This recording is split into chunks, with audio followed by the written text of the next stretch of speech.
헝가리 유람선 침몰 사고 현장으로 향하던 대형 크레인이 목표 지점을 5.5km 앞두고 멈춰섰습니다. 강의 수면이 높아서 다리 밑을 통과할 수 없었기 때문입니다. 지금으로서는 강물의 높이가 30cm가량 더 낮아질 때까지 기다려야 합니다. 인양 작업이 2, 3일 정도 늦춰질 가능성도 제기됩니다. 이런 가운데 밤사이 단위부 강에서 40대 여성 시신 한 구가 더 수습됐습니다.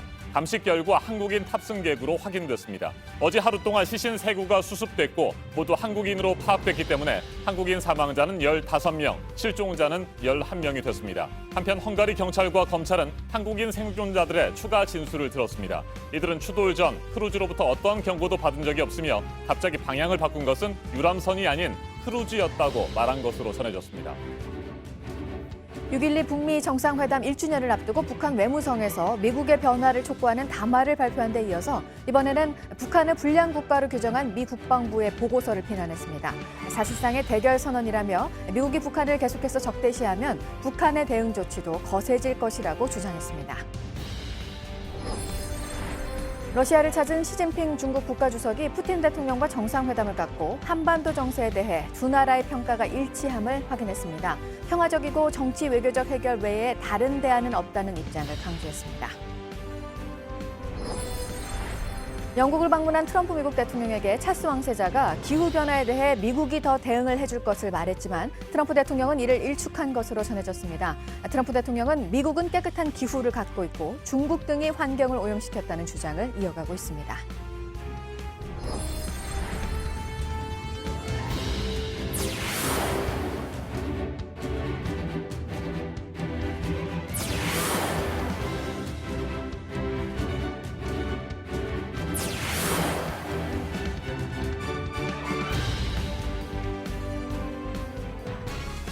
헝가리 부다페스트 다뉴브강 유람선 침몰 사고 현장으로 향하던 대형 크레인이 밤사이 멈춰섰습니다. 침몰 유람선을 인양하기 위해서 73km 떨어진 곳에서 출발해 이동 중이었는데 목표 지점을 겨우 5.5km 남겨두고 운항을 중단했습니다. 강 수면이 너무 높아서 다리 밑을 통과할 수 없었기 때문입니다. 네, 유람선이 침몰해 있는 곳까지 1시간이면 충분히 갈 거리인데 통과할 정도로 강 수위가 내려가려면 또 며칠이 더 걸릴 것이라는 예측도 나와서 인양 작업에 차질도 예상되고 있는 그런 상황인데요. 작업이 시작된 뒤에는 시신을 단 한 구도 놓치지 않고 온전하게 배를 들어 올려야 하는 것도 관건입니다. 실종자에 포함이 됐다가 시신이 수습된 한국인은 지금까지 8명입니다. 먼저 서복현 기자가 전해드리겠습니다. 유람선 허블레아니호를 인양할 크레인이 침몰 현장 5.5km를 앞두고 멈춰섰습니다. 다뉴브 강의 수위 때문입니다. 침몰 지점은 머르키트 다리 하류 10m 지점인데 강 수위 때문에 현재로선 다리를 통과하기 어려운 것으로 알려졌습니다. 수면으로부터 다리까지의 높이가 4.5m 이상 확보돼야 하는데 그러기 위해선 수위가 30cm 정도 더 낮아져야 한다는 겁니다. 2, 3일가량 시간이 걸릴 수 있다는 예측도 나와 인양 작업에 차질이 우려되고 있습니다. 이동을 시작하면 현장까진 1시간 안에 도착할 수 있습니다. 투입될 크레인은 200톤의 무게까지 들어올릴 수 있는 것으로 알려졌습니다. 허블레아니호의 무게는 선체 무게 50톤에 배에 찬 물까지 더하면 모두 100톤에 이를 것으로 추정됩니다. 인양 과정에서 선체를 보존하고 시신 유실을 막는 것이 핵심 관건인 가운데 이를 위해 인양 전에 고정장치를 받고 유실 방지 그물망을 설치하는 작업에 집중할 계획입니다. JTBC 서복현입니다. 밤사이 다뉴브강에서 시신 한 구가 더 수습됐다는 소식이 들어왔습니다. 어제 하루 동안만 시신 3구가 수습됐는데 모두 한국인으로 파악됐습니다. 이로써 지금까지 공식 확인된 헝가리 유람선 침몰 사고의 한국인 사망자는 15명, 실종자는 11명이 됐습니다. 이재승 기자입니다. 현지 시간 5일 오후 3시 40분쯤 시신 한 구가 경비정에 의해 발견돼 수습됐습니다. 유람선 허블레아니호의 선체에서 떠오른 시신이었습니다. 감식 결과 40대 한국인 여성으로 확인됐습니다. 낮 12시 10분쯤 현장에서 50km 떨어진 하류 쪽 에르치 지역에서 발견된 시신 한 구도 유람선에 탔던 30대 한국인 여성으로 파악됐습니다. 이보다 앞선 오전 9시 21분쯤에는 수중 수색 도중 한국인 60대 남성의 시신이 발견됐습니다. 어제 하루 한국인 시신 3구가 더 수습된 겁니다. 이로써 유람선에 탔던 한국인 33명 가운데 구조된 7명을 제외하면 현재까지 사망자는 15명, 실종자는 11명입니다. 헝가리인 선장과 승무원의 생사 여부도 여전히 확인되지 않고 있습니다. 한국과 헝가리 당국은 시간이 지나면서 강위로 떠오르는 시신이 더 있을 것으로 보고 있습니다. 이에 따라 인양 준비 작업과 동시에 실종자를 찾기 위한 수상수색과 헬기 수색을 강화할 계획입니다.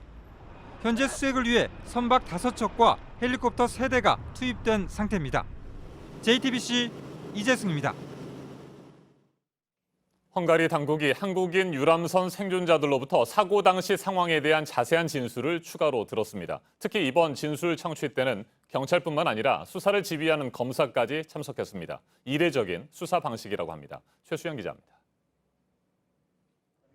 한국인 생존자 중 퇴원한 6명이 헝가리 검경이 마련한 합동 진술회에 참여했습니다. 명확한 책임 규명을 위해 사고 상황을 구체적으로 설명하는 추가 진술 자리였습니다. 이 자리에서 생존자들은 추돌 전 크루즈로부터 어떠한 경고도 받은 적이 없다. 급선회한 것은 유람선이 아닌 크루즈였다는 등의 진술을 한 것으로 알려졌습니다. 헝가리 당국은 적극적으로 추가 진술 의사를 밝혀온 3명의 진술이 사법적으로 유의미하다고 판단하고 있습니다.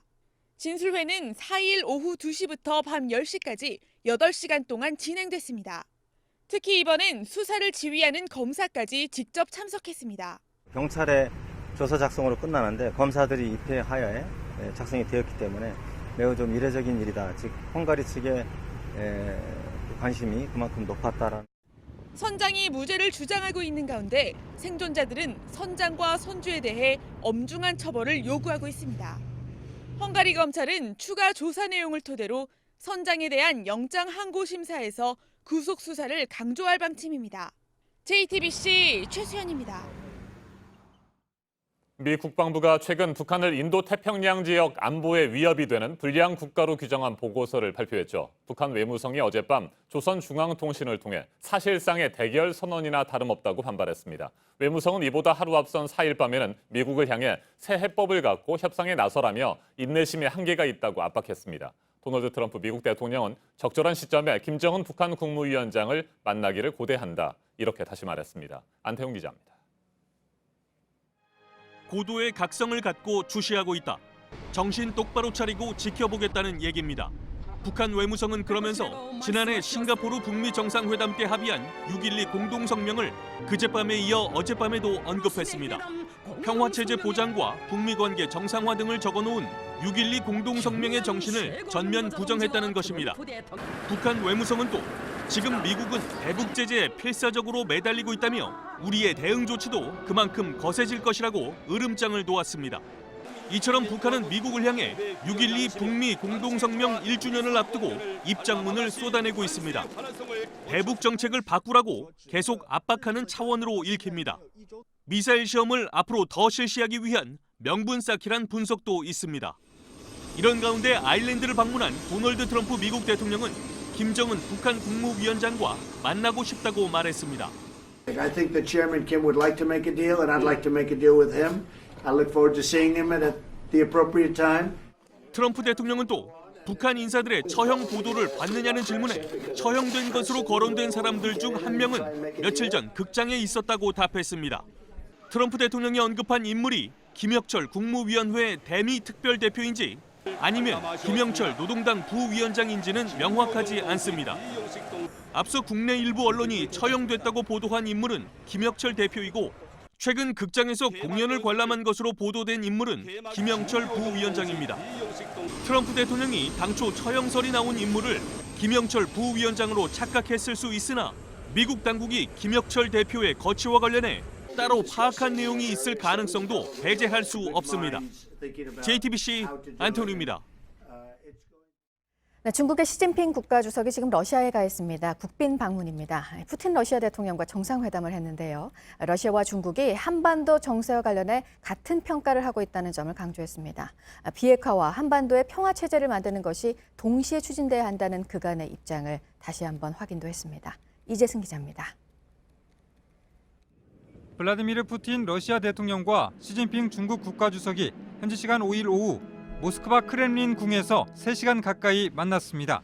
푸틴 대통령은 회담이 끝난 뒤 발표한 성명에서 핵 문제를 포함한 한반도 문제와 관련해 평화적 해결 이외에 다른 대안은 없다고 밝혔습니다. 러시아와 중국은 한반도 정세에 대해 일치하는 평가를 갖고 있다며 중국 측과 협력을 계속할 것이라고도 했습니다.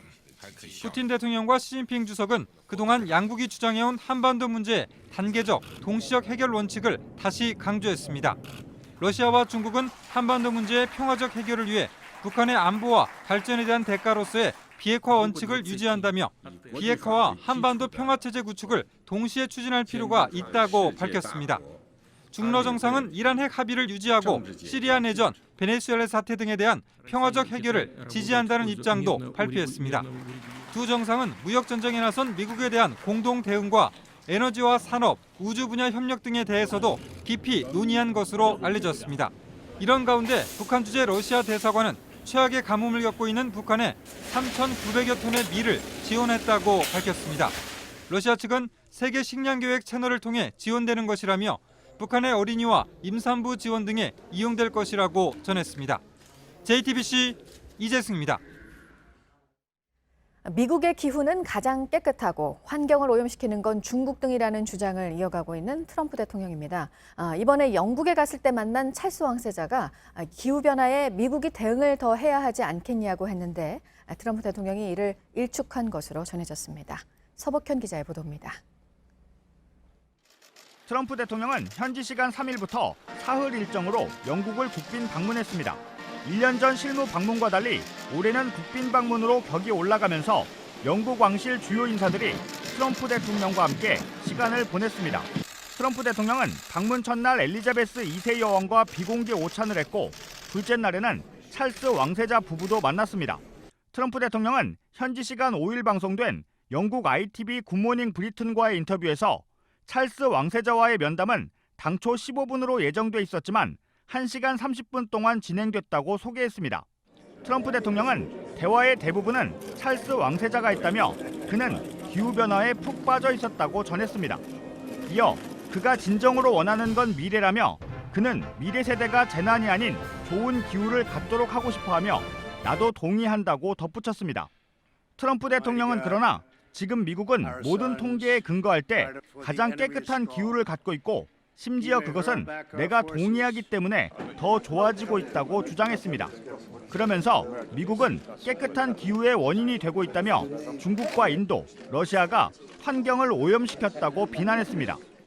이에 대해 워싱턴 포스트 등 미 언론은 찰스 왕세자가 기후변화에 대해 미국에 더 많은 조치를 제안했지만 트럼프 대통령이 이를 일축했다고 전했습니다.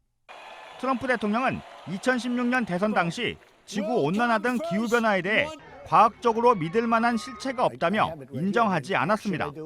이듬해 대통령 취임 후에는 파리 기후협약에서 탈퇴해 국제사회를 충격에 빠뜨렸습니다. JTBC 서복현입니다. 계속 줄고 있는 우리나라 수출의 영향이 경상수지에도 드러났습니다. 지난 4월에 경상수지가 7년 만에 마이너스 적자를 기록했는데요. 수출이 줄어든 데다가 외국인 투자자의 배당 시즌과 겹치기도 했습니다. 그래서 일시적인 현상이라고 정부는 하고 있는데 그럼 수출이 괜찮아질 것이냐가 문제입니다. 정재우 기자입니다. 4월 경상수지는 6억 6천만 달러 적자였습니다. 경상수지 적자가 난 건 유럽 재정 위기가 한창이던 2012년 4월 이후 7년 만입니다. 한국은행은 일시적 현상이라고 분석했습니다. 매년 4월에는 외국인 투자자들이 집중적으로 배당을 받아갑니다. 올해에도 빠져나간 돈이 50억 달러에 달했습니다. 매년 4월이면 경상수지 흑자가 줄었던 것도 이 때문입니다. 여기에 올해는 수출이 흔들리면서 적자까지 난 겁니다. 무역으로 벌어들인 돈은 56억 7천만 달러로 지난해보다 40% 이상 줄었습니다. 수출품인 반도체 가격은 떨어졌는데 수입하는 원유 값은 올랐기 때문입니다. 정부는 배당이 사라진 5월부터 경상수지가 다시 흑자로 돌아설 것이라고 밝혔습니다. 올해 전체 흑자 규모도 600억 달러는 될 것이라고 내다봤습니다. 하지만 미중 무역 갈등이 치열해지고 있어 기대대로 하반기에 수출이 나아질지는 더 지켜봐야 합니다. JTBC 정재우입니다. 이번에는 오늘 아침 체크해봐야 할 뉴스들을 분야별로 살펴보겠습니다. 먼저 정치 분야입니다. 자유한국당을 제비한 여야 4당 국회의원들이 5.18 망원 당사자인 한국당 김진태, 이종명, 김순례 의원의 제명을 촉구하는 결의안을 공동 발의했습니다. 더불어민주당과 바른미래당, 민주평화당, 정의당 등 여야 4당과 무소속 의원 등 157명이 참여했습니다. 역시 자유한국당을 뺀 여야 4당 정치개혁특별위원회 위원들이 오는 30일로 끝나는 특위 활동 기한이 연장되지 않으면 이달 중으로 선거법 심의와 의결을 마무리하기로 합의했습니다. 이에 대해 한국당은 국회가 정상화될 때까지 정개특위의 심의를 늦춰야 한다며 반발하고 있습니다. 문재인 대통령과 김경수 경남지사가 어제 경남 창원 컨벤션 센터에서 열린 환경의 날 기념식에서 만났습니다. 두 사람이 공식 석상에서 만난 것은 지난 1월 2일 신년회 이후 5달 만입니다. 김경수 경남지사가 보석으로 풀려난 뒤 첫 만남이기도 합니다. 르노 삼성차 노조가 파업에 들어갔습니다. 지난해 여름부터 임금단체 협약 협상을 시작했고 지난달에 잠정 합의안이 나왔지만 노조에서 통과가 되지 못했었습니다. 그래서 이번 주 다시 협상을 벌일 일정을 노사가 논의했었는데 합의가 되지 않았습니다. 허가가 취소된 골관절염 유전자 치료제 인보사 사태로 지금 검찰 수사를 받고 있는 이우석 대표이사가 인보사 개발사인 코오롱 티슈진 대표직에서 물러났습니다. 코오롱 생명과학 대표로는 그대로 있으면서 국내 상황에 집중을 할 것으로 알려졌습니다. 운행할 때 물만 배출하고 미세먼지를 줄여주는 효과가 있는 새 수소 전기버스가 전국에서 처음으로 경남 창원에서 운행이 되고 있습니다. 국내에서 제작됐습니다. 정부는 올해 서울과 부산, 울산 등 7곳 지자체에 이 신형 수소 전기버스 35대를 투입할 예정입니다. 계속해서 사회 분야 뉴스입니다. 어제 저녁 7시 40분쯤 강원도 화천군의 한 도로에서 1톤 트럭과 승용차가 정면으로 충돌했습니다. 이 사고로 60대 트럭 운전자가 그 자리에서 숨지고 40대 승용차 운전자는 크게 다쳐 병원에서 치료를 받고 있습니다. 발암물질인 라돈이 침구류 등의 생활제품에 이어 일부 의료기에서도 기준치 이상 검출됐습니다. 주식회사 RNL의 개인용 온열기, 솔고 바이오메디칼과 지구촌 의료기가 만든 개인용 조합 자극기 등에서 기준치 이상의 라돈이 검출돼 판매 중지와 수거 명령이 내려졌습니다. 올해 첫 비브리오 폐혈증 환자가 발생했습니다. 서울에서 살고 있는 57살 남성이 확진 판정을 받았는데 병원에서 치료를 받고 퇴원했습니다. 질병관리본부는 비브리오 폐혈증 예방을 위해 어패류를 잘 익혀 먹고 피부에 상처가 있을 때는 바닷물에 들어가지 말라며 주의를 당부했습니다. 산속에서 영화를 즐길 수 있는 무주 산골 영화제가 시작됐습니다. 오는 일요일까지 열립니다. 어제 개막식에 2천여 명이 왔는데요. 신상옥 감독이 북한에서 만들다 남쪽으로 왔습니다. 영화 불가사리가 개막작이었습니다. 강원도 인제 용대리에서는 오늘부터 황태축제가 열립니다. 가마솥에서 끓인 황태국도 맛볼 수 있고 직접 다양한 황태 요리를 만들어 볼 수도 있다고 합니다. 세계를 돌면서 스타디움 투어를 하고 있는 방탄소년단. 오는 15일과 16일에는 국내 팬 미팅 공연이 예정이 돼 있어서 공연이 열릴 부산이 지금 분주합니다. 전국에서 또 해외에서 몰려들 팬들을 맞이하기 위한 준비가 한창입니다. 네, 오늘 현충일입니다. 64회 현충일 추념식이 오전 10시에 국립서울현충원에서 열립니다. 나라를 위해 희생한 이들을 기리는 의미로 10시에 1분 동안 묵념을 위한 사이렌이 울립니다. 헝가리 유람선 침몰 사고로 실종됐던 한국인 가운데 8명의 시신을 찾았고 인양 작업을 앞두고 있는 상황입니다. 강경화 외교부 장관이 슬로바키아에서 열리는 국제회의에 참석하기 위해서 오늘 출국을 하는데요. 이 회의에 참석을 하는 헝가리 외교장관과도 만나서 이번 사고 수습 방안을 다시 한번 논의할 예정입니다. 부산 낙동강 하구둑의 수문이 건설이 되고 32년 만에 처음으로 개방이 됩니다. 바닷물이 강 상류까지 올라갈 수 있게 오늘 밤 40분간 수문 1개를 시범적으로 개방을 하는 건데요. 이후 바닷물과 민물이 섞이는 곳에서의 생태계 복원 여부를 살펴본다는 계획입니다. 주목할 만한 분야별 뉴스들 체크해드렸습니다. 이어서 기상정보입니다. 강한 비구름대가 점차 다가오고 있습니다. 오후에 제주를 시작으로 밤에는 전국에 비가 쏟아지겠는데요.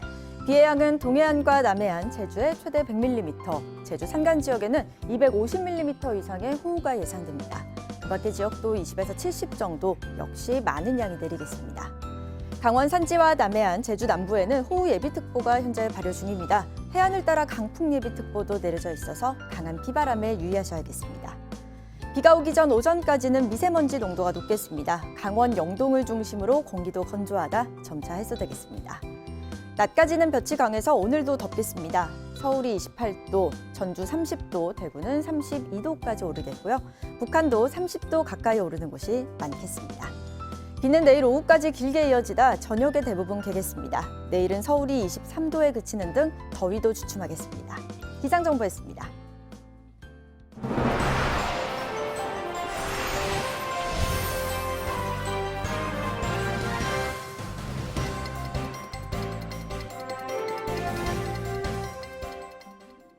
어젯밤 경기도 파주에서 주행 중이던 차량이 다리 아래로 추락해 2명이 숨지고 동승자 2명은 크게 다쳤습니다.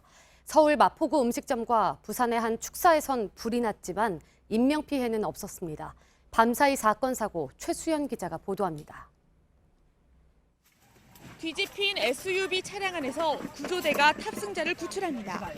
어젯밤 10시 50분쯤 경기도 파주시 원룸면에서 차량이 도로를 달리다 난간에 부딪힌 뒤 5m 아래로 떨어졌습니다. 이 사고로 차량 운전자 50대 남성과 동승자 60살 여성이 숨졌습니다. 함께 타고 있던 50대 여성 2명은 크게 다쳐 병원에서 치료를 받고 있습니다.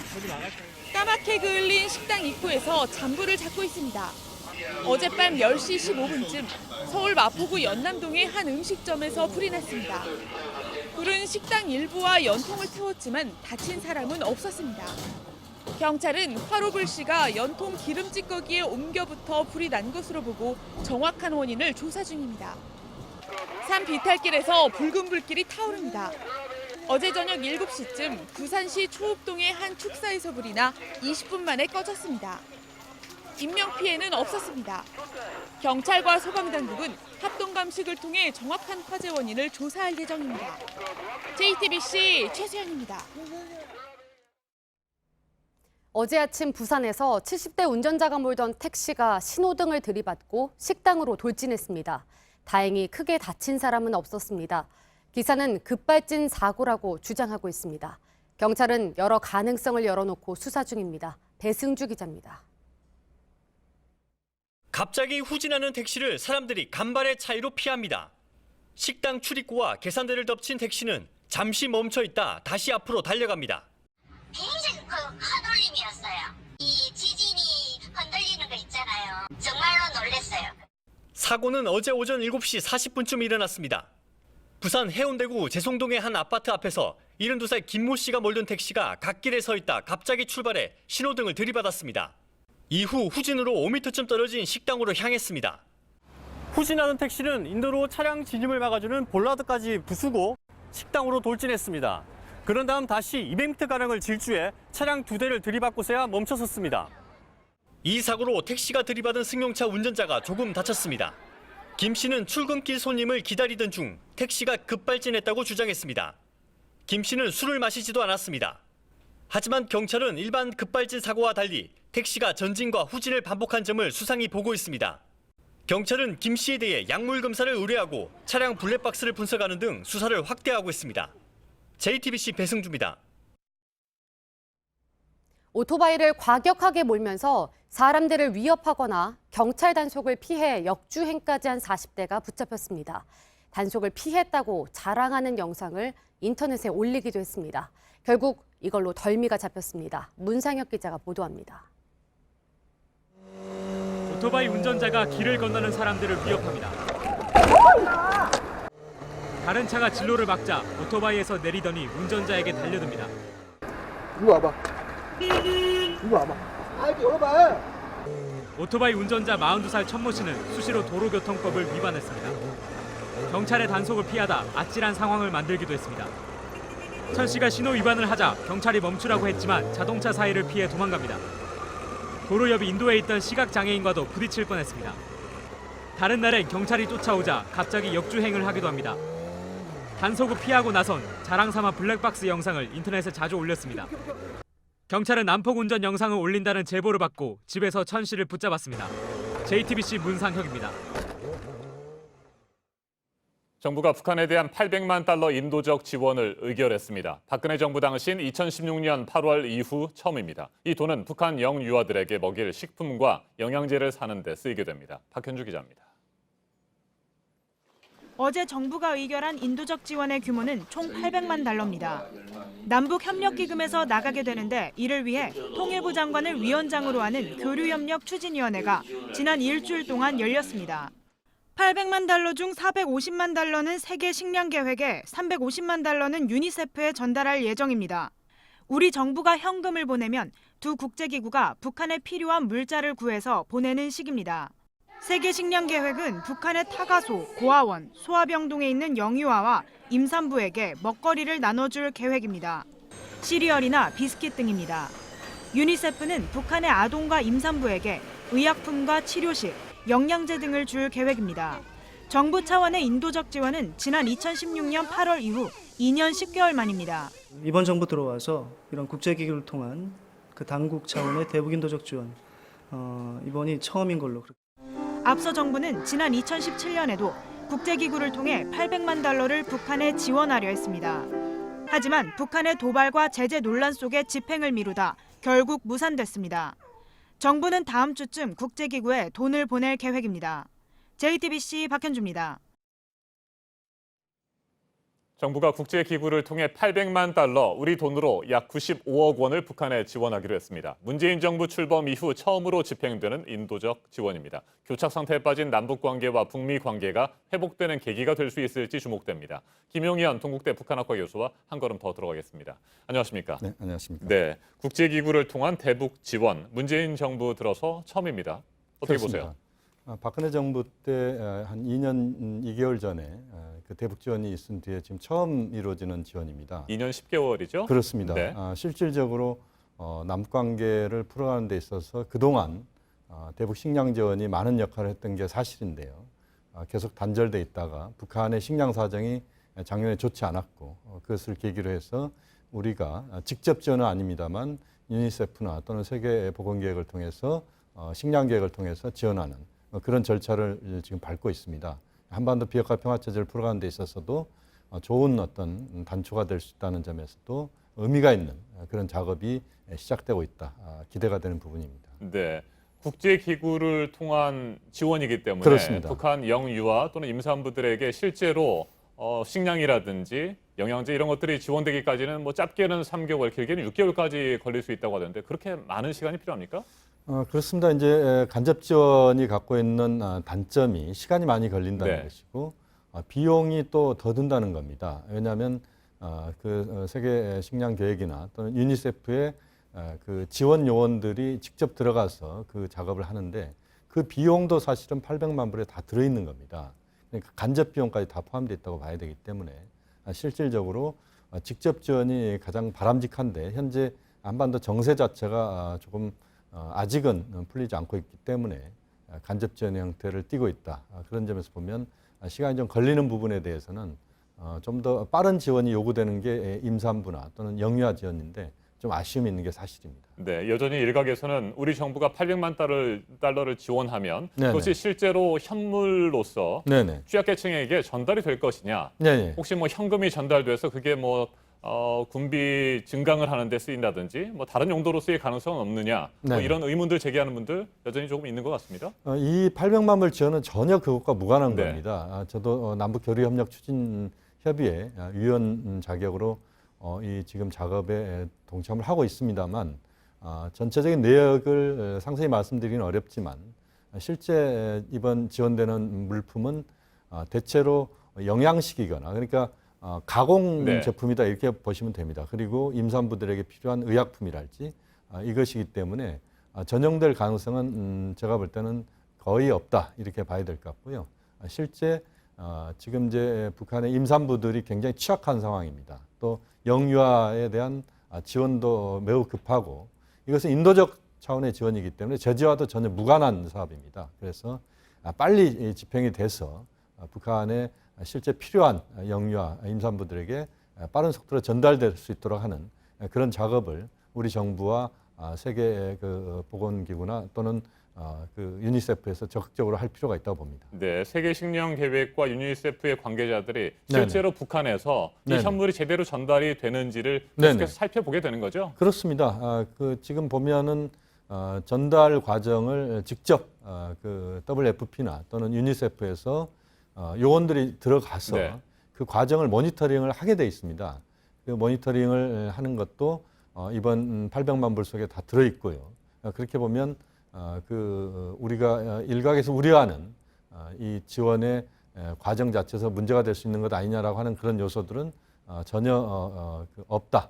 그런 점에서 물론 이제 투명한 그 집행 과정을 우리가 또 보고를 받아야 되는 부분도 있습니다만 그러나 걱정할 필요는 전혀 없다고 봅니다. 네. 우리 정부가 쌀 5만 톤가량을 북한에 직접 지원할 계획이 있다라는 얘기가 나왔었고요. 그전에는 뭐 30만 톤 얘기도 나왔었는데 네네. 쌀 직접 지원 문제는 어떻게 되고 있습니까? 그 부분은 지원을 원칙으로 하고 지금 목표로 삼고 있고 이것은 정부가 갖고 있는 입장입니다. 네. 그러나 현재 이제 한반도 비핵화 평화체제 프로세스의 진전 과정이랄지 또는 정세를 전체적으로 보면서 또 국민 여론도 수렴하면서 가겠다. 이게 지금 통일부의 입장이고요. 김현철 장관께서도 적극적으로 지금 의견 수렴을 하고 있는 것으로 알려져 있습니다. 실제 또 의견 수렴을 하고 있고요. 우리가 하나 주목해야 될 것은 작년부터 우리 정부가 아프리카 에티오피아나 또는 케냐를 비롯한 4개국에 매년 5만 톤의 곡물을 작년부터 지금 지원을 하고 있습니다. 그러니까 실질적으로 북한에 지원을 하고 있지 않지만 또 식량 부족 국가에 지금 지원을 하고 있는 상황이고 또 스위스는 이미 북한에 식량 지원을 하고 있습니다. 그렇기 때문에 우리 정부도 좀 더 적극적으로 북한에 대한 식량 지원을 할 시점이 지금 왔다고 보고요. 북한의 식량 사정이 작년에 좋지 않았기 때문에 올해 지금 춘군기가 지금 6월부터 9월 정도까지 네. 보시면 됩니다. 그렇기 때문에 보다 빠른 속도로 대북 식량 지원, 직접 지원이 이루어질 필요가 있다. 간접 지원과 우회 지원도 필요합니다만 그것은 비용 면에서나 또는 시간에 걸리는 부분까지 고려해서 본다면 우리가 직접 지원을 통해서 남관계의 개선의 돌파구를 마련하는 그런 노력이 빨리 이루어지는 것이 필요하다고 봅니다. 자, 그런데 북한은 이 같은 인도적 지원이라고 하는 표현에 대해서 상당히 네네. 거부 반응을 여러 차례 드러내지 않았습니까? 이 부분 어떻게 생각하세요? 인도 지원에 대한 그 자체를 거부한다기보다는 지금 이제 정세가 그렇게 썩 좋지 않다. 네. 특히 미국이 한반도 비핵화 평화체제 프로세스에 적극 나서지 않고 있고 한미 간에도 소규모 군사훈련도 하고 있는 것 아니냐 뭐 이런 것들을 문제 제기를 하고 있는 겁니다. 그렇기 때문에 지금은 제가 볼 때는 가능한 남북 간의 실무 접촉 또는 고위급 접촉을 통해서 회담을 통해서 지금 그 상호 우려되는 부분들에 대해서 이해를 좀 더 충분히 또 공감대를 만들어내고 그런 과정을 통해서 그 대북 식량 지원이 이루어진다면 저는 크게 문제될 것이 없다. 또 한반도 정세와 관련된 부분과 또 인도적 차원의 지원은 좀 더 다른 차원으로 접근할 필요가 있다. 뭐 그런 점에서 북측도 좀 더 적극적으로 대화에 나서기를 기대하는 부분이 있습니다. 네. 그래서 우리 정부도 이번 지원들이 인도적 지원 그 네네. 이상도 그 이하도 아니다. 이렇게 그렇습니다. 설명을 하고 있습니다. 네네. 그러면서도 한편으로는 이런 인도적 지원을 통해서 말씀하신 대로 네네. 남북 대화, 북미 네네. 대화가 재개되기를 바라는 마음 분명히 있겠죠? 그렇습니다. 우리가 지금 대북 식량 지원은 그야말로 인도적 차원에서 어떤 다른 이유가 전혀 없는 그런 지원이 이루어질 필요가 있다고 봅니다. 네. 또 그렇게 되는 과정에서 자연스럽게 남간의 대화의 그 범위와 또 폭도 넓어질 수 있다 이렇게 볼 수 있거든요. 그래서 대북 식량 지원이 정치적 의미를 담고 있다고 접근하는 것은 저는 바람직하지 않고 순수한 의미에서의 지원으로 일단 가고 그 과정에서 좀 더 유연성들이 북한이 발휘될 수 있고 우리도 발휘될 수 있고 미국도 발휘될 수 있다면 그것을 또 계기로 해서 대화가 또 촉진될 수 있는 그런 것으로 이해할 필요가 있다. 그래서 너무 정치적 의미를 갖고 접근할 필요는 없다. 그것을 강조하고 싶습니다. 네, 한 가지만 더 여쭙겠습니다. 이달 말 도널드 트럼프 미국 대통령의 방한에 앞서서 네네. 우리 정부는 문재인 대통령과 김정은 국무위원장의 원포인트 판문점 네네. 회담을 좀 기대하지 않았습니까? 현재로서인지 그렇습니다. 뭐 시간이 얼마 남지 않았는데 그 가능성 여부는 어떻게 생각하세요? 저는 뭐 여전히 열려 있다고 봅니다. 엊그저께도 보면 김현철 통일부 장관께서도 그런 이야기를 한 것 같습니다. 그러니까 정상회담을 열어놓고 있다 이런 뉘앙스의 발언들을 했는데요. 역시 저는 그 트럼프 대통령의 방한 이전에 남북 정상회담이 이루어지면서 현재 비핵화 평화체제 프로세스 돌파가 만들어지고 그것을 통해서 북미 정상회담을 모색하는 뭐 그런 작업이 필요하다. 이런 점에서 보면 남북 정상회담이 빨리 이루어지면서 현재 국면들을 좀 돌파하는 그런 출발점이 되기를 기대하는 부분이 있습니다. 네, 쉽게 예단할 수는 없겠습니다만 네. 교수님께서는 판문점 남북 정상회담 가능성 몇 % 정도로 보세요? 몇 퍼센트라고 꼭 짚어서 이야기하기는 어렵습니다만 한 절반 정도는 그 가능성이 있지 않겠느냐. 반반이군요. 그렇습니다. 네. 그래서 일단은 뭐 기대는 더 큽니다만 현실적으로 지금의 국면들을 돌파해야 되는 남북미 최고 지도자들이 상당히 시간이 별로 많지 않습니다. 그래서 최소한 올 9월, 10월 정도까지는 북미 정상회담이 마지노선이라고 봅니다. 그것을 통해서 현재 국면을 돌파를 해야 된다고 봅니다. 알겠습니다. 지금까지 김용현 동국대 북한학과 교수였습니다. 말씀 잘 들었습니다. 선거제도 개편안과 사법개혁 법안들을 패스트트랙 안건으로 지정하는 과정에서 촉발된 여야 갈등과 국회 파행이 벌써 한 달을 훌쩍 넘겼습니다. 더불어민주당과 자유한국당은 상대를 향해 받아들일 수 없는 요구를 하고 있다는 말만 계속해서 되풀이하고 있습니다. 대통령과 야당 대표의 만남이 국회 정상화에 물꼬를 틀 수 있을 거라는 기대가 있었지만 이 역시 어려워졌습니다. 청와대는 무엇을 더 해야 하는지 묻고 싶다고 했습니다. 박유미 기자입니다. 황교안 대표는 국회 정상화에 걸림돌이 되고 있는 과도한 가이드라인을 철회하시기 바랍니다. 민주당은 패스트트랙 사과와 철회 원칙을 고집하고 있는 한국당이 국회 정상화를 막고 있다며 비판하고 있습니다. 문재인 대통령과의 회담 형식을 계속 문제 삼고 있는 점도 지적했습니다. 그제 청와대는 5당 대표와 회동 뒤 대통령과 황교안 대표의 1대1 회동을 제안했지만 한국당은 이를 거절했습니다. 청와대 핵심 관계자는 의제를 현안으로 넓히자는 한국당의 요청에도 응했고 5당 대표 회동과 함께 1대1 회동도 제안했다며 여기서 무엇을 더 해야 하는지 되묻고 싶다고 했습니다. 한국당은 민주당의 노력이 부족하다고 맞섰습니다. 지금 민주당은 국회 정상화에 대한 진정성이 전혀 없습니다. 저나 원내 수석 부대표에게 어떠한 연락도 일요일 이후에 없습니다. 민주당은 대통령이 이번 주말 해외 순방을 떠나는 만큼 금요일을 협상이 가능한 마지막 날로 보고 있습니다. JTBC 박유미입니다. 막말을 한 의원은 공천 심사 때 점수를 깎도록 하겠다. 황교안 대표의 경고에도 불구하고 의원들의 막말이 끊이지 않자 자유한국당에서 어제 나온 얘기입니다. 달라진 모습을 보여주겠다는 취지로 읽히는데 실제 공천 과정에 반영될지 여부는 두고 봐야 한다는 회의적인 목소리도 나옵니다. 임소라 기자입니다. 모두 언행에 각별히 주의해 주시기를 바랍니다. 말조심을 하라는 황 대표의 경고는 지난 4월부터 계속됐습니다. 하지만 소용이 없었습니다. 당 지도부도 김정은이가 우리 문재인 대통령보다 지도자로서 더 나은 면도 있는 것 같다. 당 사무총장도 거친 말을 이어갔습니다. 상황이 이렇게 되자 공천 심사 때 말실수로 논란이 된 의원은 사실상 공천을 배제하겠다고 밝혔습니다. 공천에서의 그 감점과 또 아울러서는 경우에 따라서는 공천 부적격자로까지 해서 이번에 공천 후에 그것을 넣어서 만들고자. 특위는 빠르면 이번 달 말에 새 공천 기준을 당 지도부에 올리기로 했습니다. 일단 현재 상황을 수습하기 위한 대외용 발언으로 보이지만 실제로 공천 심사에까지 영향을 줄지는 의문입니다. 저희 특위도 있고 여러 위원회에서 여러 가지 논의들을 하죠. 결정은 아직 안 됐습니다. 앞서 한국당은 세월호 유가족에게 막말을 한 차명진 전 의원과 정진석 의원에게도 각각 당원권 정지 3개월과 경고 조치에 그치면서 논란이 일었습니다. JTBC 임소라입니다. 여성이 들어간 집 문을 열려고 했던 신림동 그 남성의 모습을 보고 여성 혼자 있다는 걸 모르게 하려고 동원되고 있는 갖가지 방법들이 있다고 그러죠.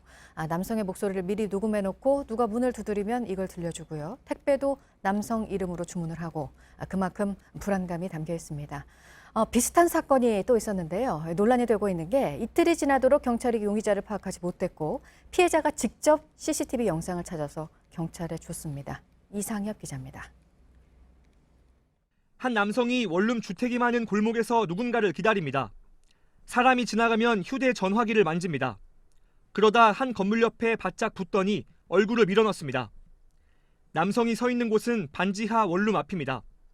이곳에 사는 여성 A씨가 집에 들어가자마자 밖에서 거실 창문 틈새로 집안을 훔쳐본 겁니다. 남성은 바지에 손을 넣고 부적절한 행위를 하기도 합니다. A씨가 이를 본 뒤 집에 있는 친구에게 알렸고 곧바로 뛰어나가 남성을 붙잡았습니다. 남성은 위도시 벗겨진 채 그대로 도망쳤습니다. 112 신고를 받고 출동한 지구대 소속 경찰은 당시 장면이 찍힌 건물 밖의 영상 일부만 확인하고 떠났습니다.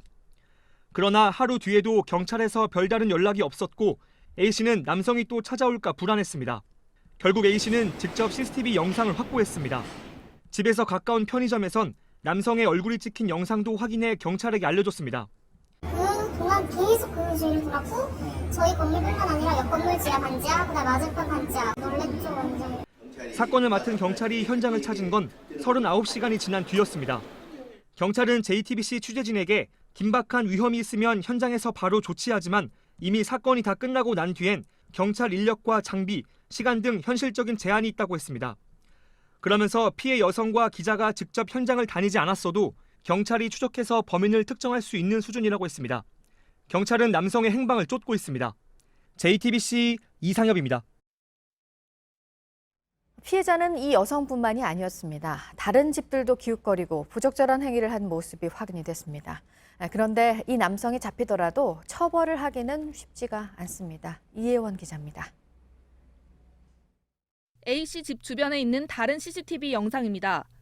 남성이 A씨의 집뿐만 아니라 다른 집들도 기웃거리는 장면이 그대로 잡혔습니다. 골목길을 다니며 주변을 살피더니 바지 속에 손을 집어넣었다가 다른 사람이 지나가자 황급히 시선을 돌리기도 합니다. 집 옆에 무슨 주차장 같은 거 있거든요. 거기 사이로 제가 이렇게 지나가고 있는데 어떤 사람이 저를 보더니 엄청 화들짝 놀래더라고요. 눈치 좀 있고. 경찰은 이 남성이 일대를 돌며 상습적으로 부적절한 행위를 했는지 조사할 예정입니다. 남성을 붙잡는 대로 범행 경위를 파악해 공연음란죄나 주거침입죄 등을 적용할지 검토할 방침입니다. 다만 신체의 일부가 주거지에 들어가지 않고 단순히 밖에서 안을 쳐다만 봤다면 현행법상 처벌이 어렵습니다. 만약 따라오거나 엿보는 행위가 계속된다면 스토킹이 될 수 있지만 경범죄에 그치고 처벌을 강화하는 법안은 국회에 머물러 있습니다. JTBC 이혜원입니다. 장애인 시설을 운영하는 한 원장이 이곳에 있는 장애인을 폭행하고 정신병원에 입원까지 시킨 사실이 드러나서 비난이 커지고 있습니다. 이뿐만 아니라 이 원장은 정부 보조금을 빼돌리고 후원금을 가로챈 혐의도 받고 있습니다. 이미 과거에 시청에 제보가 들어갔지만 달라진 건 없었고 경찰의 압수수색이 언제인지도 원장은 미리 알았습니다. 박병현, 임지수 기자가 이어서 보도해드리겠습니다. 경북 경주의 한 장애인 거주시설 내부 식당입니다. 검은 옷을 입은 남성이 손가락질을 하며 한 장애인을 부릅니다. 잠시 후 이 남성은 장애인 팔을 뒤로 꺾더니 식탁으로 거세게 밀칩니다. 장애인이 도망치자 식탁을 발로 찹니다. 가해자는 이 시설의 정모 원장. 직원들은 CCTV가 없는 곳에서 더 심한 폭행이 이루어졌다고 말합니다. 거기 CCTV가 없어요. 거기서 이제 원장이 폭행을 하고 계셨어요. 벽에 붙이고 밀은 다음에 진짜 여기를 그냥 정말 무자비하게 때린 이유는 자폐장애인 김모 씨가 자신을 놀렸다는 겁니다. 한번 꼰대를 보여주면 이제 다시는 얘한테 안 그런다 이런 좀. 폭행 후 원장이 김 씨를 보낸 곳은 정신병원. 저 새끼 빨리 치워버리라고 그리고 당장 퇴소시켜버리라고 막 그러셨어요. 아버지는 아들의 문제로 알고 입원에 동의했습니다. 자기들 말을 의견을 잘 안 따르지만 애가 자꾸 남한테 때리거나 사고 친다 이거죠. 폭행 사실도 올해 3월 경찰 연락을 받고 알게 됐습니다. 피해자가 조사를 꼭 해야 됩니다. 그래서 알게 된 거죠. 정 원장에 대한 수사가 시작된 건 지난해 7월. 원장 폭행과 보조금 횡령 의혹을 제보받은 장애인 인권기관이 경찰에 수사를 의뢰하면서입니다. 직원들은 3년 전에도 시청에 감사를 요청했지만 아무 조치가 없었다고 주장합니다. 중부부하고 회장하드에 서류를 다 들고 그 시청 상담실에 회장님을 찾아가서 사정이 이러이러하다.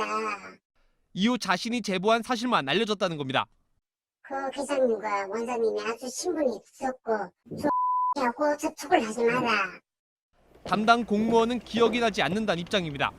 정확하게는 기억을 못하는데 정확하게는 기억을 못하겠어요. 경찰 수사 과정도 황당합니다. 지난 3월 경찰의 압수수색 하루 전날 정 원장이 직원에게 전화를 겁니다.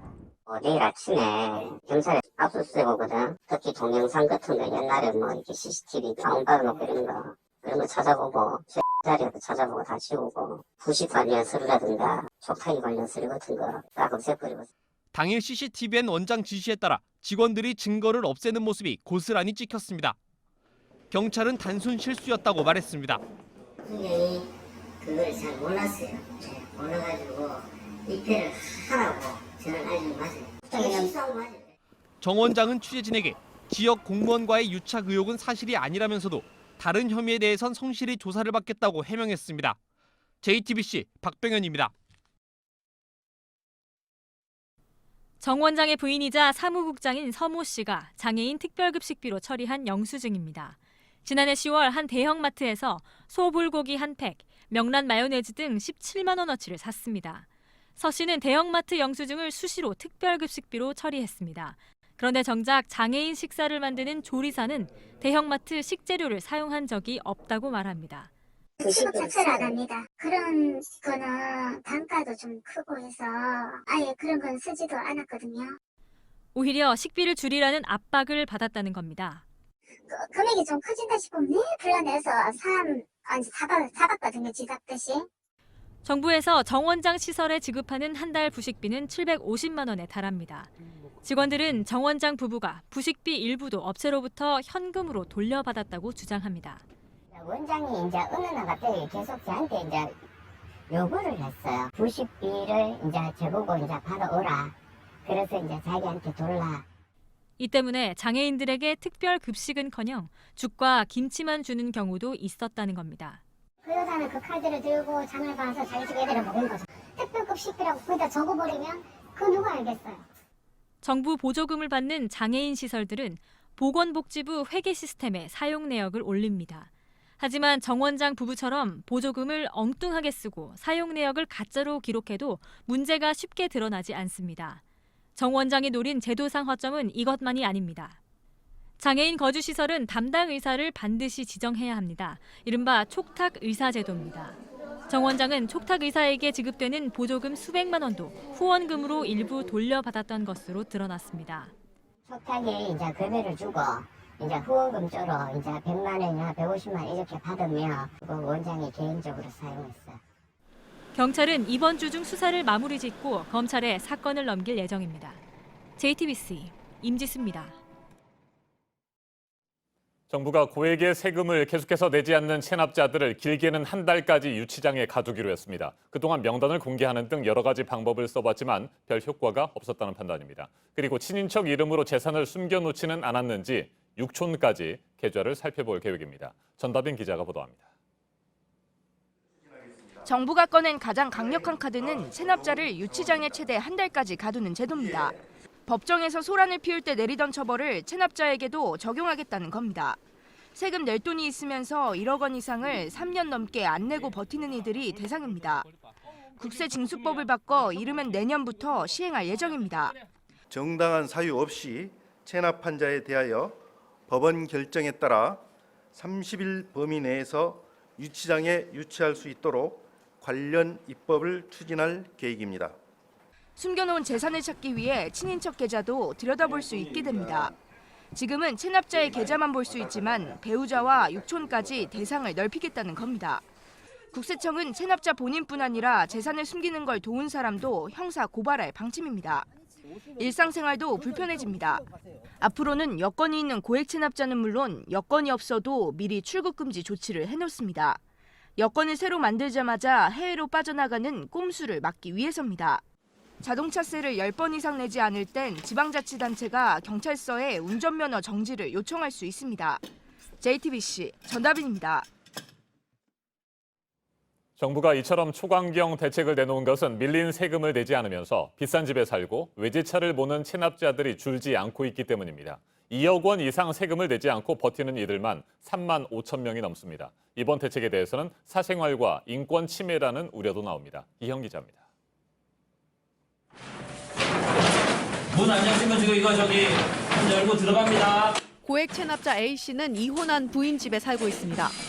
단속반이 들이닥치자 인형 밑에서 안방 옷장에서 현금과 귀금속이 쏟아집니다.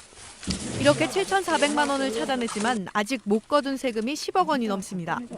정부가 이례적으로 강력한 대책을 내놓은 건 이런 현장 단속만으론 한계가 뚜렷하기 때문입니다. 정부가 지난해 공개한 상습 고액 체납자만 3만 5천 명이 넘습니다. 2억 원 이상의 세금을 1년 이상 안 낸 이들입니다. 15년째 2천억 원이 넘는 증여세 등을 내지 않은 전직 대기업 총수, 양도세를 내지 않은 전두환 씨도 명단에 있습니다. 올 들어 넉 달간 3,100여 명을 집중적으로 추적했지만 받아낸 세금은 체납액의 11% 수준인 약 7천억 원에 불과합니다. 징수율을 올리기 위해선 강력한 대책이 불가피하지만 논란도 예상됩니다. 계좌 조회 대상을 친인척으로 넓히는 게 대표적입니다.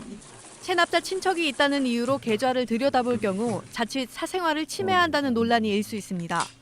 국세청은 대상을 가능한 줄이겠다는 입장입니다. 친인척 계좌로 돈이 이전됐거나 은닉됐다는 것을 저희가 확인하고 그게 확인된 경우에만 줘야 할 수 있도록. JTBC 이연입니다. 밤이나 주말에 갑자기 아프면 큰 병원 응급실에 갈 수밖에 없죠. 그런데 응급실 진료비가 워낙 비싸다 보니 부담이 적지 않습니다. 정부가 다음 달부터 꽤 많은 응급치료를 건강보험 대상에 넣기로 했습니다. 진료비가 많게는 5분의 1 수준으로 줄어듭니다. 백민경 기자입니다. 부정맥 등 심장 이상으로 응급실에서 긴급 모니터링을 받으면 지금은 6만 4천 원이 듭니다. 이를 포함해 응급실에서 받는 진료는 대부분 건강보험 대상이 아닙니다. 여기에 응급실 이용료도 내야 합니다. 정부가 응급실 진료비 부담을 줄이기 위해 응급진료 상당수를 다음 달부터 건강보험에 포함하기로 했습니다. 심장 모니터링은 앞으로는 2만 6천 원으로 내려갑니다. 호흡곤란 환자의 기도를 확보하기 위해 쓰는 마스크 처치 비용도 3만 9천 원에서 1만 8천 원으로 줄어듭니다.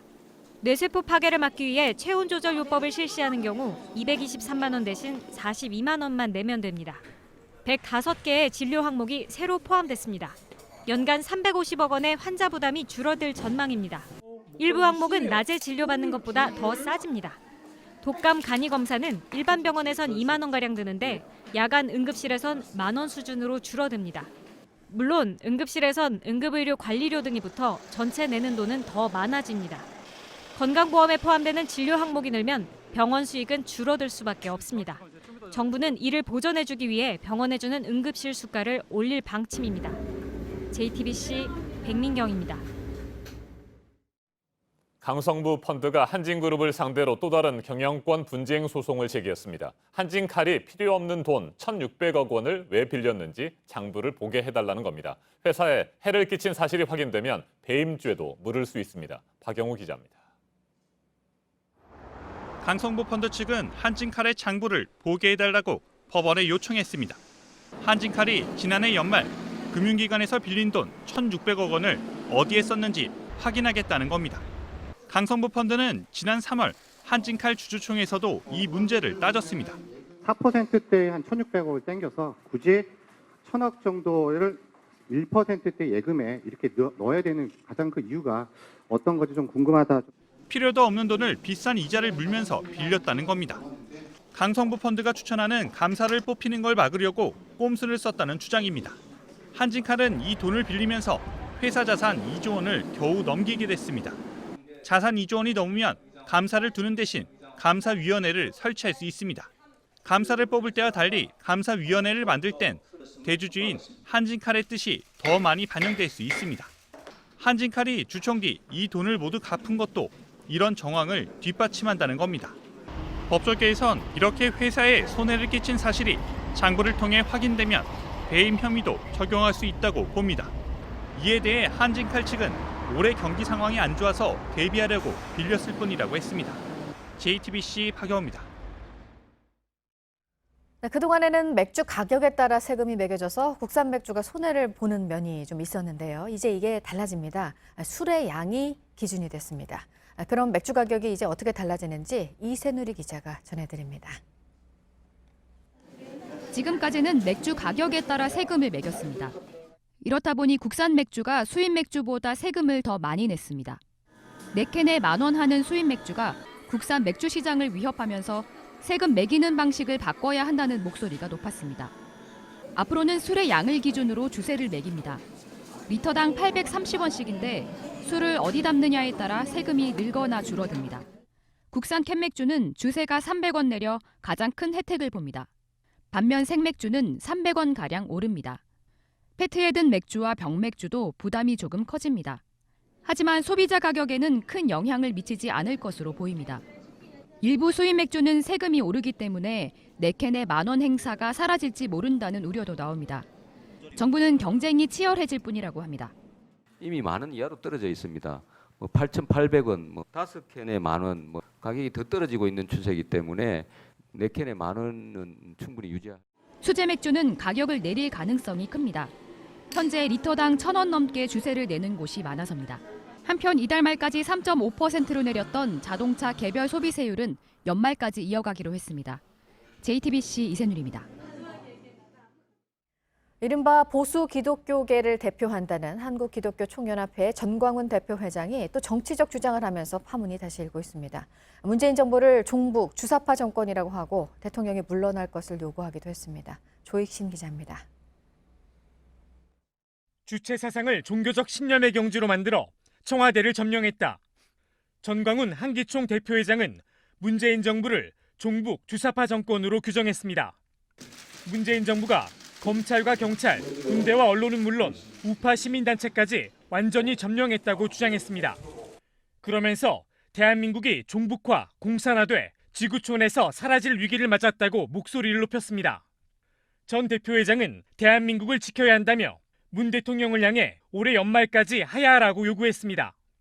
내년 총선 때 대선과 4년 중임제 개헌을 함께 실시해야 한다는 주장도 내놨습니다. 대통령이란 직함도 생략한 채 문재인이라고 표현하기도 했습니다. 전 대표회장은 한기총 소속 6만 5천 교회와 30만 목회자, 25만 장로를 거론하며 문 대통령 하야 국민운동에 동참해달라고 호소했습니다. JTBC 조익신입니다. 계속해서 정치적인 발언을 이어가고 있는 이 전광훈 회장에 대해 기독교 내부에서도 비판이 나오고 있습니다. 허진 기자가 보도합니다. 지난 3월 황교안 자유한국당 대표는 한국기독교총연합회 한기총을 예방했습니다. 이 자리에서 전광훈 목사는 황 대표가 대통령이 됐으면 좋겠다고 말합니다.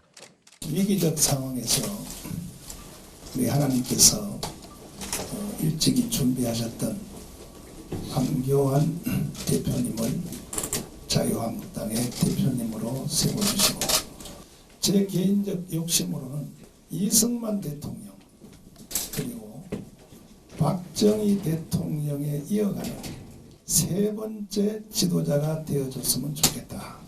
자유한국당이 내년 총선에서 200석을 못하면 이 국가가 해체될지도 모른다는 위기감을 갖는다는 발언도 했습니다. 종교 지도자가 정치인에게 하는 의례적인 덕담을 넘어서는 수준의 발언이었습니다. 지난달에는 황 대표가 자신에게 내가 대통령을 하면 목사님도 장관 한번 하시겠느냐는 말을 했다고 설교 도중 밝혀 논란이 됐습니다. 황 대표는 말도 안 된다며 부인했습니다. 황 대표 측도 황 대표와 전 목사는 개인적 친분이 전혀 없다며 황 대표 취임 후 종교 지도자를 예방한 의미 이상의 관계가 아니라는 입장입니다. 전 목사는 그동안 논란이 되는 발언을 해왔습니다. 문재인 대통령을 간첩이라고 하거나 특정 지역 사람들을 빨갱이라고 표현했습니다. 한기총 내부에선 회장을 맡고 있는 전 목사의 퇴진을 요구하는 목소리가 큽니다. 한기총 비상대책위원회는 지난 3일 기자회견을 열어 전광훈 목사는 더 이상 하나님을 욕되게 하지 말고 1,200만 성도들을 우롱하지 말라며 사퇴를 촉구했습니다. JTBC 허진입니다.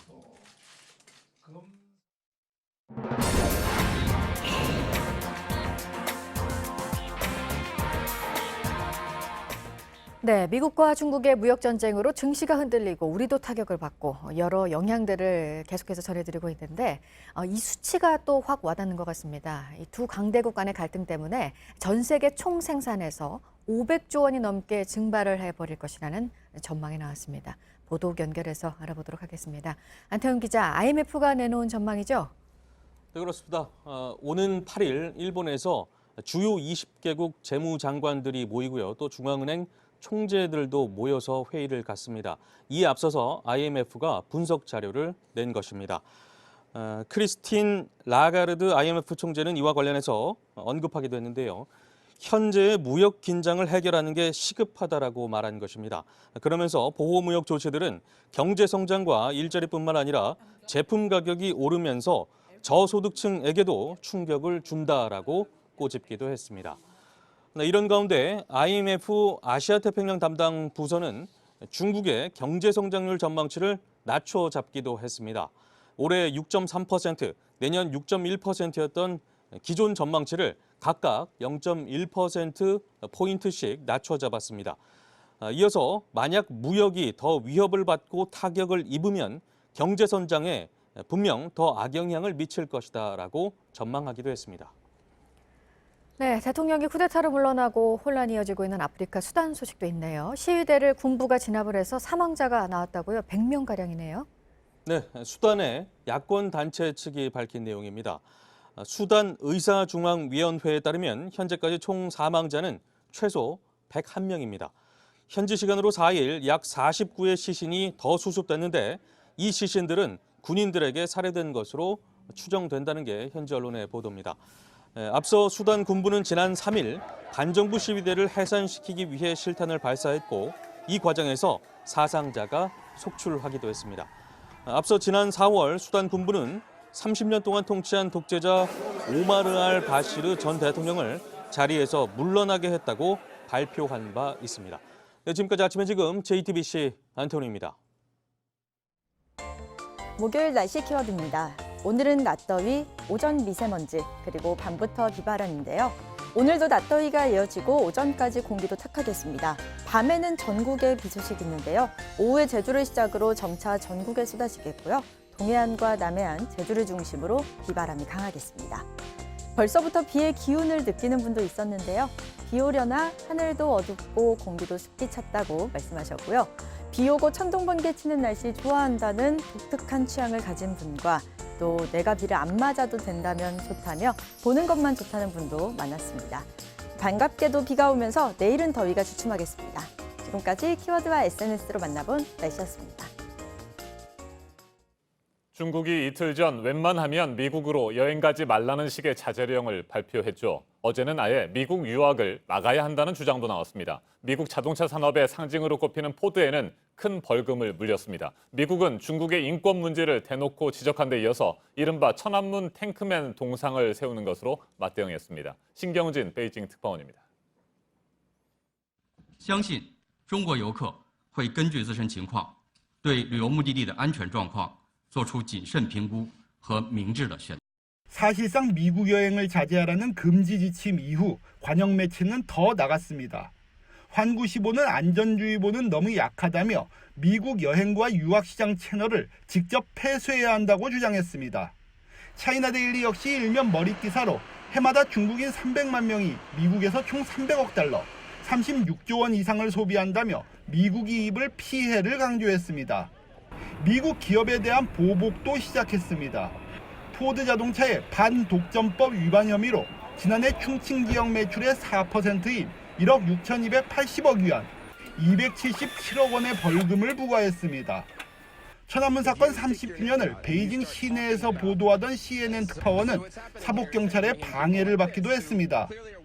미국은 천안문 사건 사망자 규명을 압박한 데 이어 천안문 사건의 탱크맨 동상까지 세웠습니다. 낸시 펠로시 하원 의장이 제막식에 참가해 중국과 대결에 여야 구분이 없음을 과시했습니다. 이달 말 주요 20개국 회의에서 예정된 미중 정상회담을 앞두고 대치가 전방위로 격화하고 있습니다. 베이징에서 JTBC 신경진입니다. 무역 협상 과정에서 불거진 미국과 중국의 갈등이 전방위적으로 번지고 있습니다. 앞서 전해드린 대로 중국은 자국민들에게 사실상의 미국 여행 자제령을 내렸고 미국 유학까지도 막을 태세입니다. 이에 맞서 미국은 천안문 사건 30주년을 맞은 중국의 인권 문제를 다시 거론하면서 압박하고 있습니다. 이달 말 트럼프 대통령과 시진핑 주석의 만남이 미중 갈등의 중대한 분수령이 될 것으로 보입니다. 최인택 중앙일보 국제전문기자와 자세하게 짚어보겠습니다. 어서 오십시오. 안녕하십니까. 네, 중국은 표면적으로는 안전상의 문제를 내세우고 있습니다. 미국 여행과 유학 자제령을 사실상 내린 것으로 보이는데 이게 뭐 결국에는 미국에 대한 보복이라고 봐야 되겠죠? 예, 중국 방식의 보복이죠. 네. 옛날에 사드 문제로 한중 간의 갈등이 벌어졌을 때 중국은 아예 여행객을 한국에 보내지 않는 중국은 그 여행객을 해외에 보내는 것을 당이 압박을 해서 민간 기업까지 이제 영향을 미칠 수 있는 공산주의 통제사이기 때문에 가능한데요. 그 방법으로 우리나라가 굉장히 당시에 이제 혼란에 빠졌죠. 여행업계에서. 그런데 미국은 그렇게 그 호락호락하지 않습니다. 네. 이 방식으로 오히려 이제 미국민의 반발을 일으키고 중국을 보는 전 세계의 그 시각만 악화될 뿐이지 이걸로 미국에 영향을 끼칠 수 있다고 보면 그건 굉장히 이제 그 근시안적인 시각이죠. 왜냐하면 중국은 지금 한 300만 정도의 관광객이 가서 매년 360억 달러 정도를 미국에 쓰고 있고 유학생들은 한 36만 명이 140억 달러 정도를 이제 쓰고 있습니다. 그런데 미국 유학생들은 미국에 가 있는 중국 유학생들은 그 중국이 필요해서 보낸 겁니다. 어떤 기술이라든지 과학을 흡수하고 익히기 위해서 보낸 거고, 그건 이제 중국을 위해서 간 건데 굉장히 자충수라고 볼 수 있죠. 관광객들도 해외 견문을 넓히고 본인들이 어떤 그 글로벌 국가로 성장하기 위한 바탕을 만드는 그 중요한 이제 하나의 요소가 되는데 그걸 막겠다는 거는 중국이 과연 미국에 타격을 주는 것보다 자국이 피해를 입는 게 더 많지 않을까 그렇게 짐작할 수 있습니다. 네, 그러니까 실제로 중국인들의 미국 여행과 유학이 중단된다고 하더라도 뭐 미국에 큰 타격을 주기보다는 오히려 더 큰 화를 불러일 수 있다. 뭐 이렇게 판단하시는 겁니까? 그렇죠. 그렇지만 당장 이제 중국 공산당 입장에서는 뭔가 하고 있다는 것을 인민들에게 보여주고 긴장감을 높이기 위해서 국내용으로 이런 이제 조치를 취했을 가능성이 있어 보입니다. 네, 미국 자동차 회사 포드의 중국 내 합작 법인에는 우리 돈으로 따지면 약 277억 원 가량의 벌금을 물렸습니다. 이것도 뭐 반독점법을 위반했다는 명분을 내세우긴 했습니다만 사실상 중국에 진출한 미국 기업들에 대한 제재를 시작했다 이렇게 볼 수 있습니까? 예, 그런 이제 의미를 중국이 풍기려고 하는 거죠. 네. 그렇지만 중국은 미국으로부터 지금까지 계속 그 비관세 장벽 그리고 이제 기술 이전에 대한 무리한 기술 이전 그리고 이제 지적 재산권에 대한 침해 이런 걸 지적받아 왔는데 그 하나로서 사례를 오히려 보여준 것으로 이제 볼 수 있습니다. 중국은 지금 이제 상당수 미국 기업들이 자국에서 영업하는 걸 막고 있거든요. 자동차 같으면 초기에 자기 그 어떤 기술이라든지 바탕이 없어서 많은 이제 외국 그 자동차 회사들이 생산도 하고 영업도 하고 있습니다만은 중국은 자국 시장을 굉장히 막는 그런 방법을 취했습니다. 중국의 지금 대표적인 IT 기업이 BAT죠. 네. 바이두 그리고 이제 알리바바, 텐센트 세 가지인데요. 이 세 업체는 이 세 업체의 그 미국의 똑같은 업체에 해당하는 구글이라든지 아마존 그리고 이제 그 페이스북은 중국에서 안 되거든요. 아예 해외 업체 진출을 막아놓고 자국 기업을 이렇게 키우는 정책을 취해왔는데 이러한 중국의 민낯이 오히려 더 드러나는 그런 현상이 아닌가 그렇게 볼 수 있겠습니다. 네. 중국이 지금 굉장히 다급해진 상황으로 보겠습니다. 네. 미국이 실제로 어느 정도나 타격을 받을지 그 문제는 뭐 별개로 치더라도 중국은 일단 쓸 수 있는 카드는 다 쓰려고 하는 그런 모양새인데 한번 갈 때까지 가보자 이런 심산일까요? 그렇죠. 지금 뭐 중국 입장에서는 할 수 있는 걸 다 하는 걸 보여줘야 됩니다. 그래야지 이제 중국 공산당의 그 중국 내에서의 지위가 흔들리지 않을 텐데요.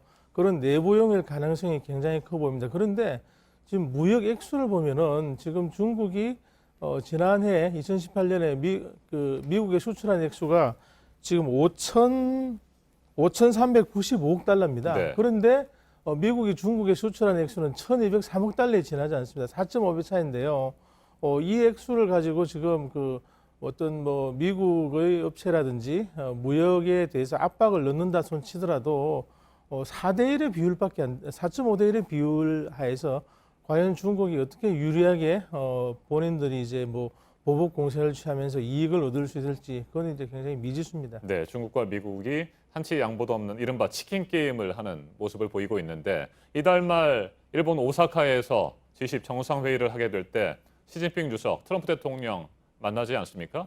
이 자리에서 뭐 최종 담판을 한다거나 그럴 가능성은 어느 정도라고 보세요? 네, 6월 28일, 29일 오사카에서 열리는 G20 정상회의인데요.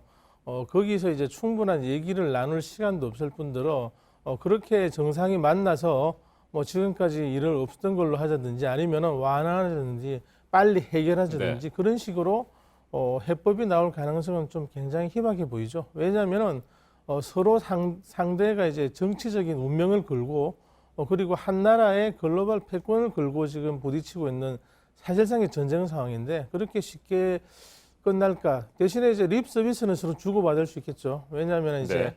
본인의 이미지도 생각해야 되니까. 그렇지만 굉장히 좀 기대가 힘들 것으로 보입니다. 네. 미국 트럼프 행정부는 우리 정부를 향해서 뭐 반화웨이 전선 동참해라 뭐 이렇게 요구를 하고 있습니다. 우리 정부 어떻습니까? 지금 여러 가지로 힘든 상태입니까? 아니면 오히려 기회가 될 수도 있습니까?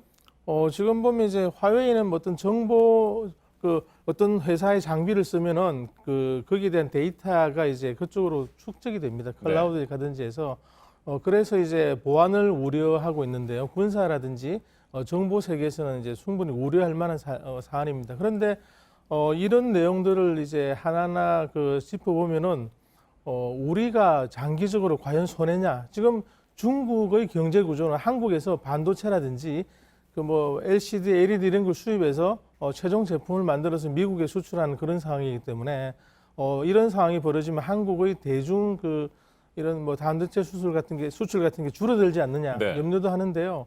장기적으로 보면은 중국이 기술 도용 그리고 이제 유학생 파견 등등으로 해가지고 지금까지 우리를 통해서 글로벌 분업 체계를 해왔죠. 글로벌 이제 부품 공급망인데 여기서 벗어나서 중국이 모든 걸 국산화하는 홍색 공급망을 만들려고 지금 시도하고 있습니다. 네. 이 시도에 찬물을 끼얹을 수 있기 때문에 우리는 반도체에서 세계적인 우위에 있는 나라이기 때문에 메모리에서 반도체라든지 이런 부품, 고급 부품을 중국에 수출하는 나라로서 오히려 이제 손해를 볼 가능성이 더 적지 않은가 그런 지금 전망도 나오고 있습니다. 사실 엇갈린 전망인데 그렇게까지 우리에게 당장 비관적이지는 않은 상황으로 보입니다. 네, 위기이자 기회일 수도 있다 이런 분석인 것 같습니다. 최인택 중앙일보 국제전문기자였습니다. 말씀 잘 들었습니다. 경기도 여주에는 아시아 최초의 민영 교도소인 소망교도소가 있죠. 이 교도소의 소장과 부소장이 지난해 말 동시에 자리에서 물러났는데 각종 비리 혐의가 의심된다는 소식 올해 초에 전해드린 바 있습니다. 그동안 수사를 진행해왔던 검찰이 의혹 대부분을 확인하고 두 사람을 재판에 넘긴 것으로 파악됐습니다. 이가혁 기자가 보도합니다. 지난해 말 소망교도소 신모 소장과 박모 부소장이 동시에 자리에서 물러났습니다. 법무부가 교도소 예산이나 인사 과정에 범죄 단서를 확인하고 감찰에 들어간 이후였습니다. 바로 지나갔어요. 쫓아냈다는 의사를 안 주고서 사회적 문제가 되기 전에는 박상기 법무부 장관이 검찰에 두 사람을 고발했고 최근까지 수사가 이루어졌습니다. 검찰은 그제 두 사람의 범죄 혐의 여러 건을 확인하고 재판에 넘겼습니다. 부장검사 출신인 심 전 소장의 혐의는 크게 세 가지입니다. 자신이 소속된 한 종교 관련 연구소가 외국 책을 번역해냈는데 교도소 직원에게 번역일을 시키고 그 대가로 수당을 만들어 줬다는 겁니다. 검찰은 해당 직원이 교도소 업무 시간에 번역을 하고 1,500여만 원을 받은 걸로 파악했습니다. 심 전 소장이 직원 한 명을 정상적인 절차를 거치지 않고 채용하고 또 다른 직원 한 명을 부당하게 승진시킨 혐의도 검찰 수사에서 확인됐습니다. 박모 전 부소장은 심 전 소장이 직원을 부당하게 채용하는 데 가담한 혐의를 받습니다. 또 자신의 지위를 이용해 여성 직원에게 부적절한 신체 접촉을 한 혐의도 드러나 재판에 넘겨졌습니다. 이들 두 사람은 검찰 조사에서 사실이 아니다며 모든 혐의를 부인한 것으로 전해졌습니다. JTBC 이가혁입니다. 해방 이후 친일파 청산을 위해 출범했던 반민족 행위 특별조사위원회 반민특위는 경찰의 습격을 받고 해산됐죠. 대부분 독립운동가였던 반민특위 구성원들은 이후 친일 세력으로부터 오히려 빨갱이로 몰리면서 숨어 살았습니다. 바로 그 후손들이 70년 만에 경찰의 사과를 요구했습니다. 유선희 기자입니다. 1949년 6월 반민특위는 경찰의 습격을 받았습니다. 경찰관 80여 명과 함께 청사에 남립해 관련 서류들을 찢은 것은 물론 반민특위 요원들에게 무차별한 폭력을 본격적으로 친일파 체포를 시작한 지 5개월 만입니다. 경찰은 반민특위 특별경찰대를 이날 사실상 해체시켰습니다. 특경대원의 경우 각 경찰서로 나누어져 끌려가 일제시대의 친일 경찰로부터 당했던 고문을 다시 당했다고. 반민특위가 힘을 잃은 뒤 체포됐던 친일파들은 모두 풀려났습니다. 그리고 자신을 공격하던 반민특위를 빨갱이로 몰았습니다. 연좌제에 걸려 평생 숨어 살아온 반민특위의 후손들은 70년 만에 경찰에 사과를 요구했습니다. 이승만 정권과 친일 경찰로부터 모진 박해를 받아 평생 음지에 숨어 살아왔는데 반민특위를 파괴한 경찰이 결자 해제의 마음으로 속죄하는 위로가 될 것입니다. JTBC 유선입니다. 네, 아버님이시고.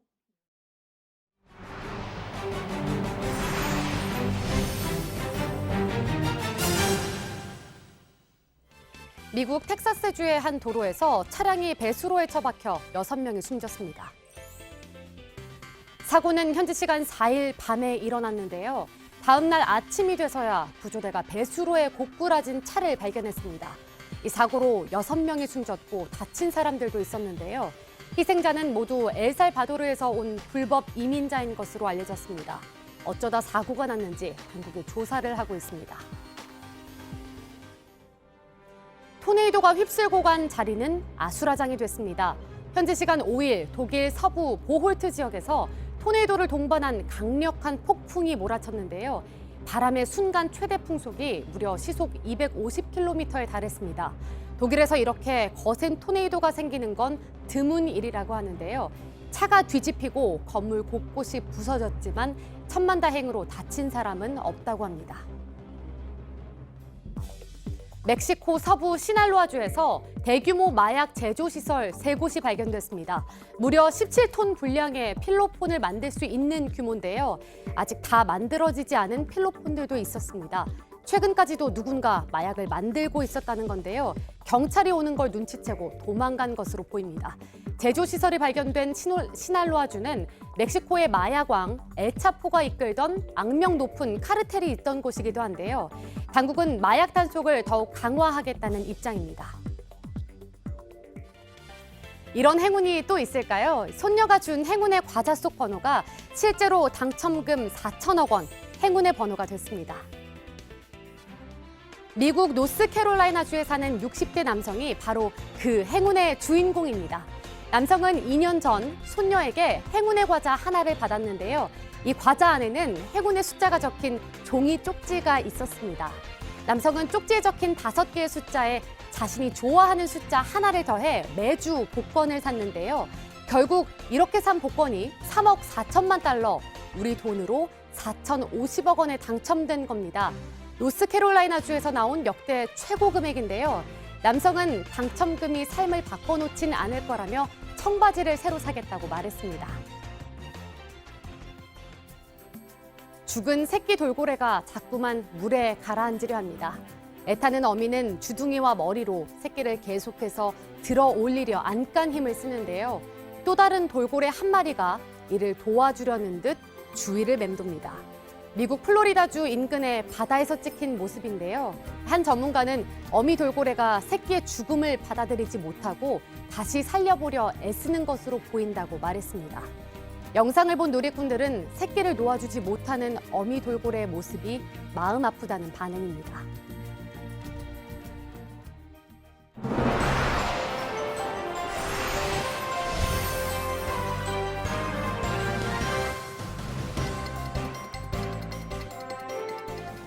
네, 현충일 휴일 목요일 아침 8시 16분 지나고 있습니다.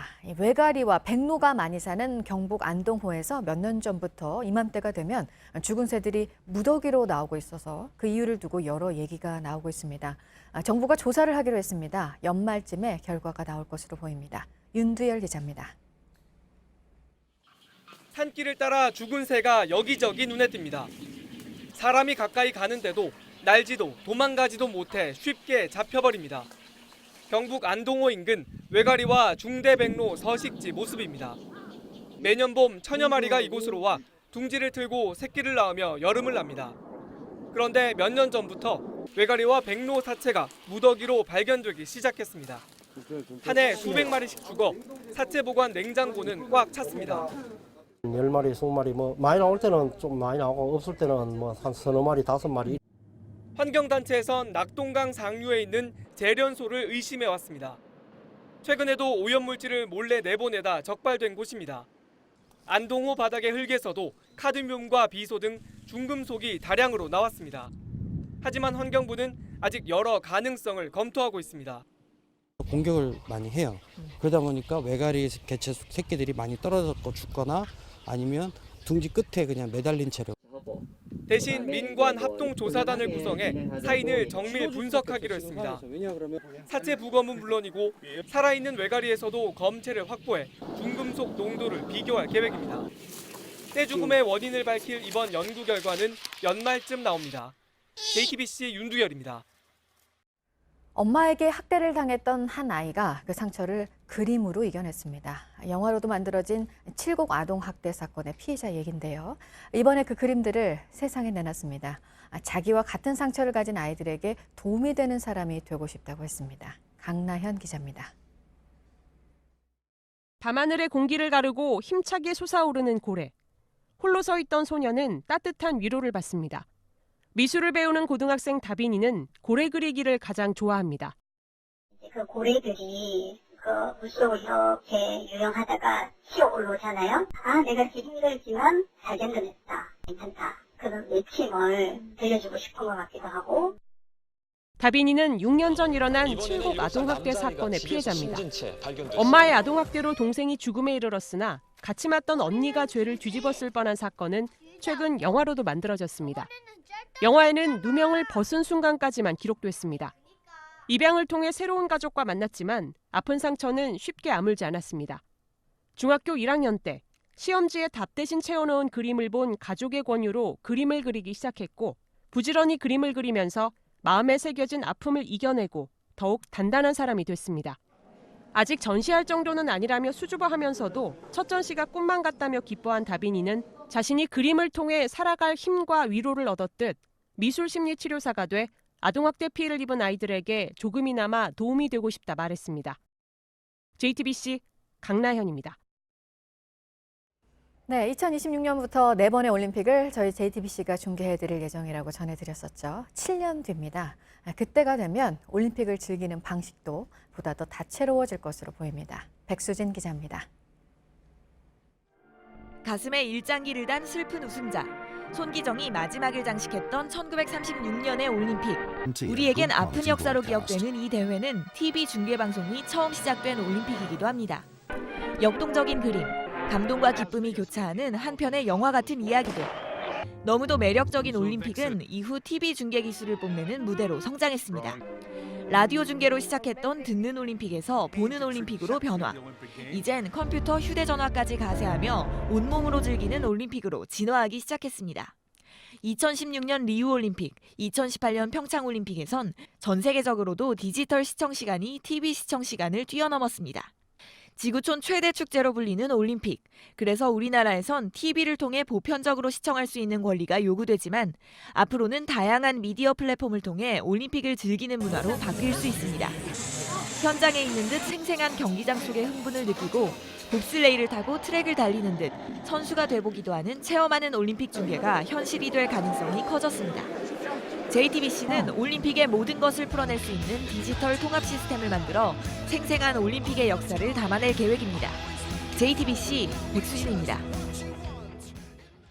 박항서 감독이 이끄는 베트남 축구대표팀이 태국을 이기고 킹스컵 대회 결승에 진출했습니다. 베트남은 후반 추가 시간에 나온 응우옌 아인득의 골로 태국을 1대0으로 눌렀습니다. 베트남은 퀴라소와 오는 8일 결승전을 치릅니다. 잔니 인판티노 국제축구연맹 피파 회장이 2023년까지 4년 더 피파를 이끌게 됐습니다. 피파는 프랑스 파리 현지 시간 5일에 열린 제69차 총회에서 인판티노 회장의 연임을 확정했습니다. 앞서 인판티노 회장은 제프 블라터 전 피파 회장이 비리 혐의로 물러난 후 유럽 축구연맹의 지지를 얻어 피파 회장에 출마했고 2016년 2월 선거에서 당선됐습니다.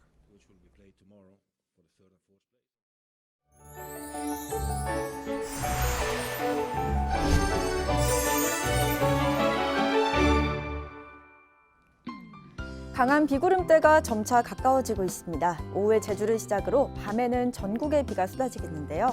비의 양은 동해안과 남해안, 제주에 최대 100mm, 제주 산간 지역에는 250mm 이상의 호우가 예상됩니다. 그 밖의 지역도 20에서 70mm 정도 역시 많은 양이 내리겠습니다. 강원 산지와 남해안, 제주 남부에는 호우 예비특보가 발효 중입니다. 또 해안을 따라 강풍 예비특보도 내려진 만큼 강한 비바람에 유의하셔야겠습니다. 오늘 오전까지는 미세먼지 농도가 높겠습니다. 또 강원 영동을 중심으로 공기도 건조하다가 점차 해소되겠습니다. 낮까지는 볕이 강해서 오늘도 덥겠는데요. 오늘 서울이 28도, 전주 30도, 대구가 32도까지 오르겠고요. 북한도 30도 가까이 오르는 곳이 많겠습니다. 비는 내일 오후까지 길게 이어지다가 저녁에 대부분 개겠습니다. 또 내일은 서울이 23도에 그치는 등 더위도 주춤하겠습니다. 기상정보였습니다. 아침엔 뉴스워치, 오늘 하루 관심을 가지고 지켜봐야 할, 기억해야 할 뉴스 끝으로 정리해드립니다. 헝가리 유람선 침몰 사고 현장으로 향하던 대형 크레인이 목표 지점을 5.5km 앞두고 멈춰섰습니다. 강의 수면이 높아서 다리 밑을 통과할 수 없었기 때문입니다. 지금으로서는 강물의 높이가 30cm가량 더 낮아질 때까지 기다려야 합니다. 이런 가운데 밤사이 다뉴브강에서 40대 여성 시신 한 구가 더 수습됐습니다. 감식 결과 한국인 탑승객으로 확인됐습니다. 어제 하루 동안 시신 3구가 수습됐고 모두 한국인으로 파악됐기 때문에 한국인 사망자는 15명, 실종자는 11명이 됐습니다. 북한을 불량 국가로 규정한 미국 국방부의 보고서에 대해 북한 외무성이 사실상의 대결 선언이라며 비난하고 나섰습니다. 6.12 싱가포르 북미 정상회담 1주년을 앞두고 미국을 압박하는 북한 외무성의 입장이 잇따라 나오고 있습니다.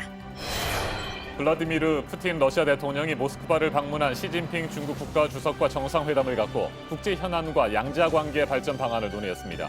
중러 수교 70주년을 맞은 양국의 정상은 한반도 비핵화와 관련해 단계적, 공시적 해결 원칙을 거듭 강조했습니다. 오늘 현충일 오전 10시에 1분 동안 나라를 위해 희생한 이들을 위해 묵념하는 사이렌이 울릴 예정입니다. 올해 추념식에서는 최근 해외에서 국내로 봉환된 독립유공자와 비무장지대에서 유해가 발굴된 6.25 전사자 유족들이 주빈들과 함께 입장을 합니다. 오늘 추념식 잠시 뒤 중계해드리겠습니다. 오늘 전해드릴 소식은 여기까지입니다. 이상으로 JTBC 뉴스 아침엔 목요일 순서 모두 마치겠습니다. 건강한 휴일 보내시기 바랍니다. 고맙습니다.